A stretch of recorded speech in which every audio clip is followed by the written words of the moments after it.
The number one thing that made me go from $0 to multiple six figures in profits on Etsy is having big margins. So in today's video, I'll go over the 7 reasons why I use big margins in my store. Let's get into it. So first off, let's define what big margins are. How I define big margins basically is having a 30 to 40% margin after Printify takes their cut and Etsy takes their cut of a sale on Etsy. Let's say for instance that we sell a t-shirt here, a Vela Canvas 3001. I've sold a ton of these myself and it's a great product to sell and it's very, very popular as well. Probably the most popular shirt to sell in t-shirts. Let's calculate the cost here. I always calculate on the Printify premium price. It's really hard to make this profitable without having the Printify premium subscription. And there's a link in the description if you want to use that. $9.13 plus standard shipping, which is $4.75. That's $13.88. I mainly use Monster Digital and USPTO, so I usually count my prices on that since those are the main print providers for clothing that I use. So the cost is $13.88. Now I want to see a 30 to 40% margin, which is usually around $10 to $15 in profit. So let's say maybe like $24, maybe $25.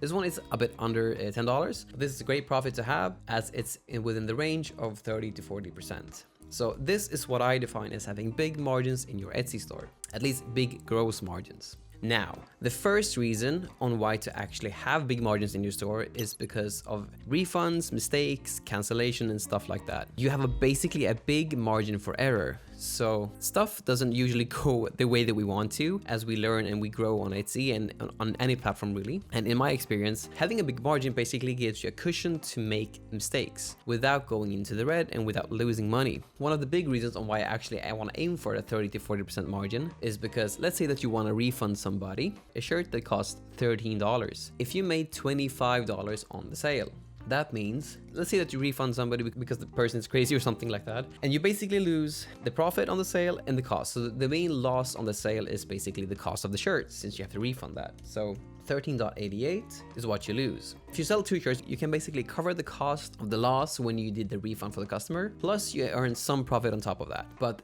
the cushion here would be the big margin that you actually have, because that just enables you to be able to have margins for error basically. Because usually with my cancellations and like refunds and stuff, it's usually less than 1% of all of my sales in a month. Let's say that I basically do 100 sales a month. 1% of that is 1. When Q4 hits, it can easily get kind of crazy. So let's say that we, for instance, do maybe 4,000 in a month in like November or December. This is still a lot and it can feel like a lot since you're doing 40 like refunds or cancellations and stuff. But in my opinion, the cushion that the big margins here basically gives you is that even if you have 40 refunds, you made 4,000 sales, which will basically more than cover up all of the refunds and the errors that were made during a month. The thinking is basically that you make more, since usually if things are made correctly on a platform and if in your shop overall, if like the margin of error is like 1% or lower than that, then it's really easy to make up for it since you have a big margins overall. So you don't need to make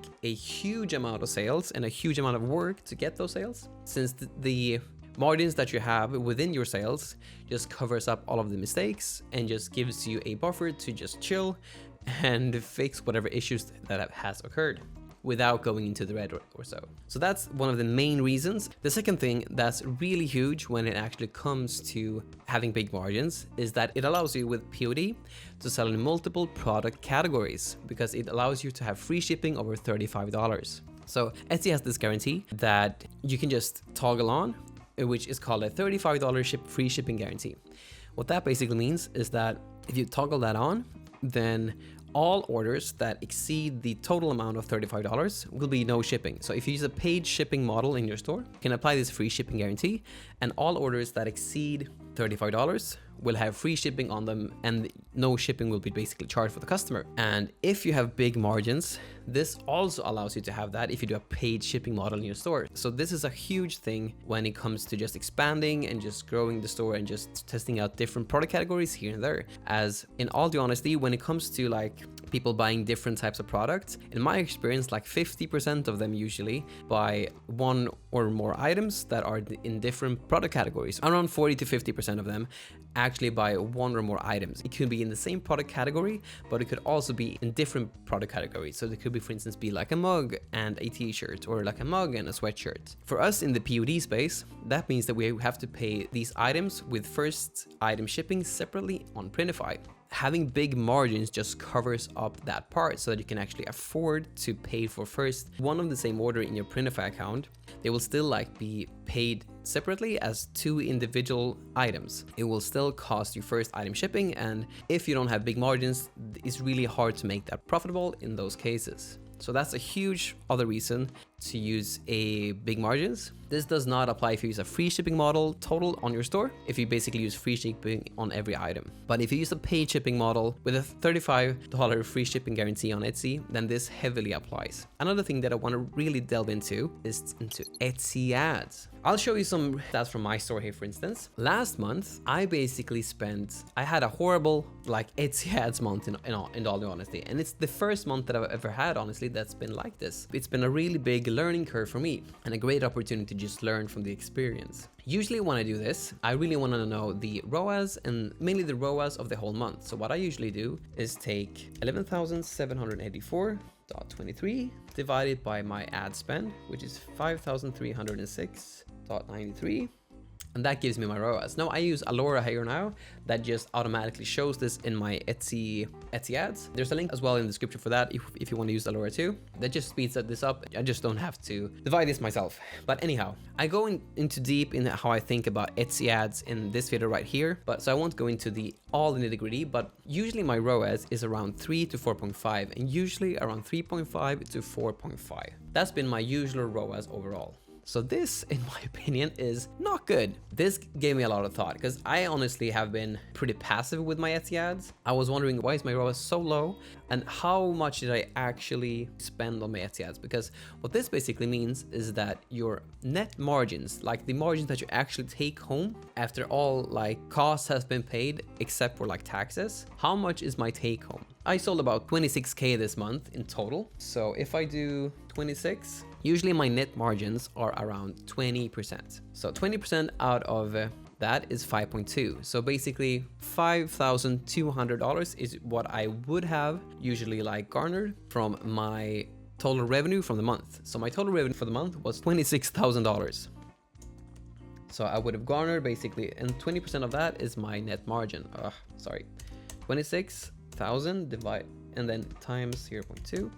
Yes, this would be like my net profit before taxes.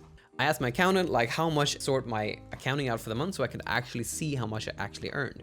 And here's one of the main reasons on why to actually use big margins, because I found out that I had a bit smaller margin, but this month I earned about 4.5 to 4.6K in profit for the month. So if I basically take 4,500, divide that by 26,000, my margins were a bit slimmer, like 17.3% this month, but it wasn't as bad as I thought because these, I paid like $2,000, I think. Let's see here. Yeah, I paid about $2,000 more in ads, which is huge. So I thought, okay, I'm probably making like 2 to 3K this month. On the top of my head, I thought that.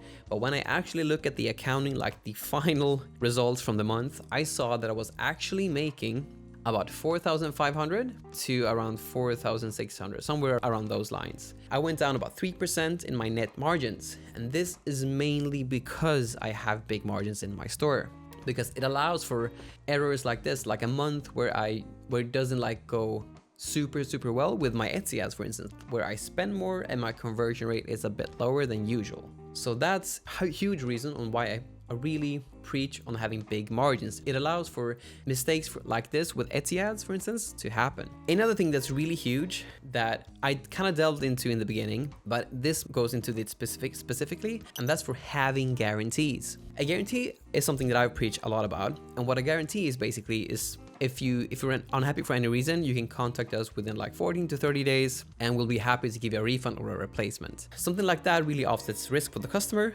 and it puts it back on us, the seller, which makes it much easier to convert. So it usually increases conversion rate if you're a more seasoned seller, but without like the social proof of reviews, you can usually get sales a lot easier in the beginning with that. We always have to stick by these guarantees. we can't just say that it's there and not abide by it. A guarantee is a huge thing to have, but the best thing about a margin, as I mentioned at the beginning, if we lose out on a t-shirt sale, so if I basically refund a customer that's bought this, I've lost $13.88. But if I sell 2 more customers, I've more than made up for that loss because I have big margins. However, let's say that I basically have $5 or like $4 in margin. So let's say that I charge $21 per shirt, for instance. Now, to cover up for this specific loss here, since we lost $13.88 on a refund, this means instead of selling 2 with big margins to cover up for the loss and go with some profit on it, we basically have to sell almost 3 basically. So basically 3. So 4.67 times 3. Yeah, so we basically have to sell 1 extra shirt to make up for this specific loss with a $4.67 margin instead of an $8 margin. So we have to sell 1 extra shirt just to make up for the actual loss of the sale.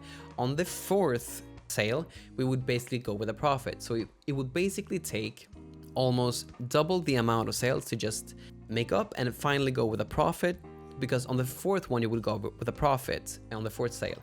But if we have our margins at, for instance, $25, we only need to sell 2 to actually, like, if I sell 2 of these shirts, I would earn $16.58. Now, if we sell it at $21, 4.67 times 4, it's about a $2 difference here. Yeah, about a $2 difference in between. But basically, if I sell 2 shirts, I would almost make as much as I would make on 4 shirts with them selling on $21. And if we use strategies with the guarantees and stuff like that, it's really important just to have these margins so we can actually easily make up for the loss when someone want to use the guarantee for any reason. So that's another huge reason on why I really preach big margins. Another thing that really applies if you're a foreign seller like me that sells within the US but lives abroad. I live in Sweden, for instance, so this really applies to me, but that is conversion rates. So if I also sell something at like $21 today, that means basically 215 kroner. But tomorrow that could mean like 210 kroner, and the day after that it could mean like 205 kroner. It's maybe not like exactly like that, but these differences here can really make a difference. Like this day, for instance, like we had a huge downturn, which basically means I have my shop currency in my native currency, which is Swedish kroner. Otherwise, I would incur conversion fees on all payouts to my bank, and that's just a bit too high for me. I have my store currency in my native currency, which is Swedish kroner, to not incur conversion fees. But if I don't have big margins, like with big margins, you don't have to think about it, because even if it's a bit low on the day, for instance, that's still fine, because I won't ever like go near even this amount. I basically haven't thought of exchange rate just because I have big margins. If it's a bit low on the day, I'm still like making good margins. If it's a bit higher on the day, I still make good margins, and they kind of even out. But at the end of the day, I don't have to think about it, since even the low end of the margins, if it's a low day for an exchange rate, it will still cover any expenses that I have, and I will still walk away with a profit because I have big margins. It's probably one of the main reasons on why I preach about it,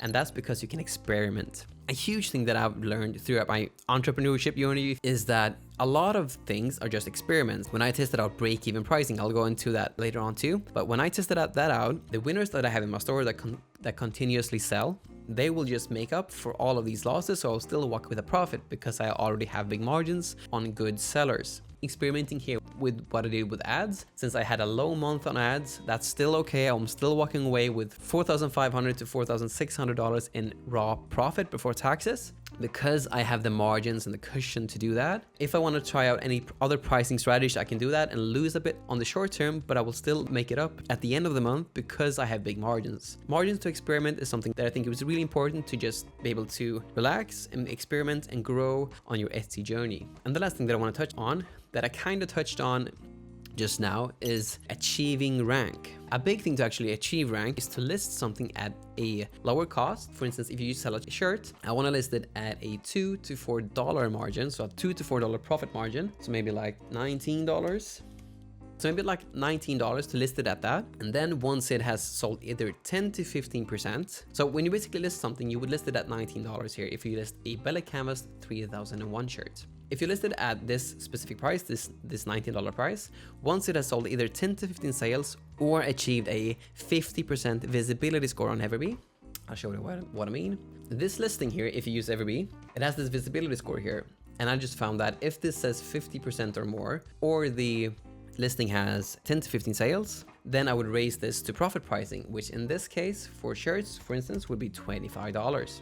The best thing about this is that if you have big margins, I couldn't be able to figure that stuff out, like the visibility score. It was a random metric that I kind of found when I used Everbee, but I really found that it really correlates with how much rank it actually has on Etsy. I don't know how it works like in depth. I just know that if it says 50% or more and it sold around 10 to 15 sales, or it has sold less than 10 to 15 sales, or a 50% Everbee score, I just know that I can raise it to profit pricing and still like keep my rank, keep it there, and hopefully even grow the rank, since I have some initial rank first sales that I've gotten through a break-even strategy. Being able to figure this out, being able to test break-even pricing and everything, it all just comes down to being able to feel chill about the whole process and being able to test things out here and there to see what works. And it just makes it everything easier, because you can test things out without worrying too much that you're going to the red or you won't like making a profit this month or here and that. So that's another huge thing why I think having a big margin in your store is so important, because it just, all of these reasons that I basically mentioned,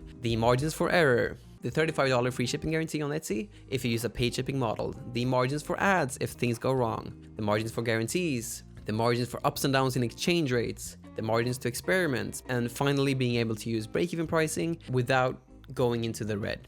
Because at the end of the day, you will still make that up with your profit pricing listings. So there's just so many things that I preach, but having big margins is so important, and it's the main thing that actually got me to my $1 million in revenue goal that I had. So this video covers the importance of having big margins in your store. But another crucial thing to be able to actually sell consistently throughout the year is to be in the right niches that actually sell in different parts of the year. If you want to learn more about that, then I suggest watching this video right here. Anyhow, thank you so much for watching, and I'll see you in the next one.